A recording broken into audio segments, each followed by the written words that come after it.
భవిష్యత్తుని స్వప్నించడం అంటే కల కనటం కాదు, వాస్తవంలో ఎట్లా అమలు చేస్తామో చేసి చూపెడుతున్నాం అని తేల్చి చెప్పారు నరేంద్ర మోడీ. ప్రపంచ ఆహార భద్రతకు పరిష్కారాలు చూపించేందుకు భారత్ సన్నద్ధమవుతోందని, ఇప్పటికే ఆహార మిగులు దేశంగా ఎదిగిందని గుర్తు చేశారు.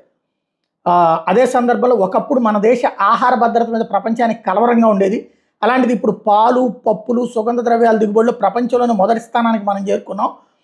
ఆహార ధాన్యాలు, పండ్లు, కూరగాయలు, పత్తి, చెరకు, తేయాకు పంటలు రెండో అతిపెద్ద ఉత్పత్తిదారుగా అవతరించాం. గత 10 ఏళ్లలో 1900 కొత్త వంగడాలను ప్రపంచానికి అందించామని ప్రధాని ఈ సందర్భం గుర్తు చేశారు. భారతీయ వ్యవసాయంలో ప్రత్యేకత ఉంది. 6 సీజన్లను దృష్టిలో ఉంచుకుని మేము ప్రణాళికలు రచించుకుంటాం. దేశంలో 35 వ్యవసాయ వాతావరణ ప్రాంతాలు ఉన్నాయి. ప్రతి 100 కిలోమీటర్లకు వ్యవసాయం తీరు మారుతూ ఉంటుంది. ఈ వైవిధ్యం ప్రపంచ ఆరోగ్య భద్రతకి భారత్ ఆశాకిరణంగా నిలుపుతోంది. భారత్ని మనుషులు, మొక్కలు, జంతువుల ఆరోగ్యాన్ని విడివిడిగా చూడకపోవడం భారత్ ప్రత్యేకత. 80% మంది రైతులకు చాలా తక్కువ భూమే ఉంటుంది. చిన్న రైతులే దేశ ఆహార భద్రత అతిపెద్ద బలం అని మోడీ వివరించారు. 70 దేశాల నుంచి 1000 మంది ప్రతినిధులు పాల్గొన్నటువంటి సదస్సులో ఈ విషయాన్ని తేల్చి చెప్పారు.